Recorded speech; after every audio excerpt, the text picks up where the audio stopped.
วัสดีครับสวัสดีเพื่อนๆสังคมแฮปปี้วันนะครับผมวันนี้สังคมแฮปปี้วันนะฮะได้มีโอกาสมาที่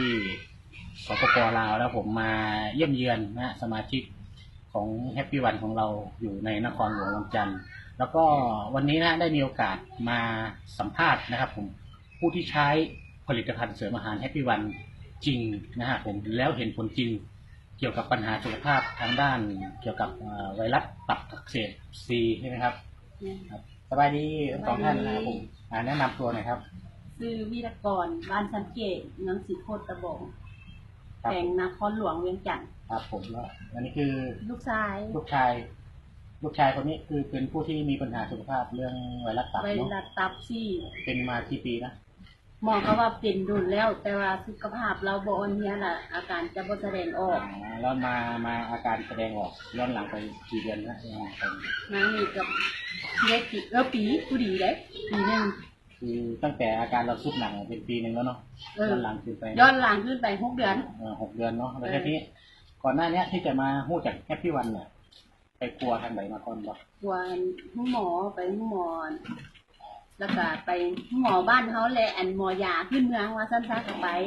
ยังไม่เคยไปโรงพยาบาลรัฐหมอรัฐไปเดือนนึงไปไปส่งเรื่องหมอรัฐนะไปส่งเจ้าว่าเป็นยังไงพระเจ้าก็ว่าเป็นไวรัสตับซี่อันนี้ธรรมดามันก็บ่โดนนะเพิ่นก็ว่าสิล่ะเพิ่นก็ว่ามีความเฮาฮ้อนใจที่เป็นแม่เนาะเฮาก็อยากไปหมอขึ้นเมืองตามบ้านตามหยังเขาเจ้าว่าดีเฮาก็อยากไปให้นะอยากไปเบิ่งไปกลัวแล้วก็บ่ดีขึ้นคือเก่าแล้วมาฮู้จักแฮปปี้วันได้ยังไงมื้อนั้นบังเอิญไปห้านเสริมสวยไปพ่อจูจ้างเพิ่นแนะนำหั่นนะจูจ้างเนาะแม่นเพิ่นแนะนำว่าให้ไปกินน้ำลองเบิ่งเพิ่นว่านะเฮาก็เลยไปถึงบริษัทเลยใช่ป่ะแม่นไปฮอดบริษัทไปวันแรกนี่รู้สึกว่าเจ้าของจะเชื่อว่ามันจะซอยลูกเจ้าของได้ไปมื้อแรกเฮาบ่อยากเชื่อเพราะว่าเพิ่นบ่ได้เล่าเรื่องนี้หั่นนะเพิ่นก็ว่าบ่ได้คุยเรื่องเกี่ยวกับพยาธิตับ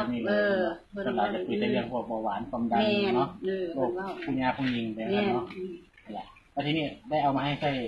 เอาให้ลูกชายใส่เนี่ยมันเริ่ม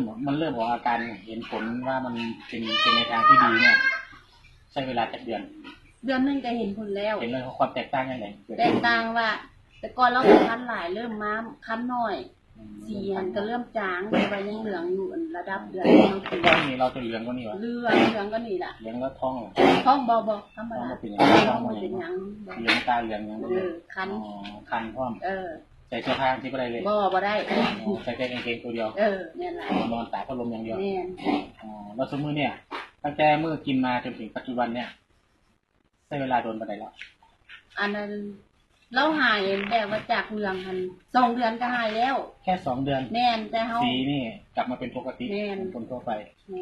แต่ว่าเฮาเห็นอาการของลูกตอนเป็นอยู่มันทรมานเฮาก็บ่อยากให้ลูกห่างอยากก็คือกินบำรุงมาเรื่อยๆปัจจุบันนี้กินมื้อละจักเม็ดกิน3 เม็ดมื้อละ3มื้อเช้าเที่ยงแรงเช้าแรงเช้า2แรง1แม่นเช้า1แรง2คือกันเช้า1แรง2เป็นจังได๋รู้สึกดีบ่รู้สึกดีขึ้นขอบคุณแฮปปี้วันเขาที่ขอบคุณแฮปปี้วันที่ให้โอกาสชีวิตใหม่เนาะให้โอกาสชีวิตที่นี่ก็อยากกลับไปกินเหล้ากินเบียร์เด้ออย่างมันสิเป็นมาคืนเรียกว่าตับห้องแบบเหล้าเบียร์นี่เคสหนึ่งนะที่ท่านประธานพยนต์คงเย็นนะครับผมบริษัทแฮปปี้นิตินายให้โอกาสนะได้มีชีวิตใหม่จากอาการป่วยนะครับผมเดี๋ยวช่วงหน้านะเราจะมาติดตามน้องแกอีกทีหนึ่งนะครับผมสำหรับคลิปนี้ผมสังคมแฮปปี้วันก็ขอลาไปก่อนนะครับผมสวัสดีครับ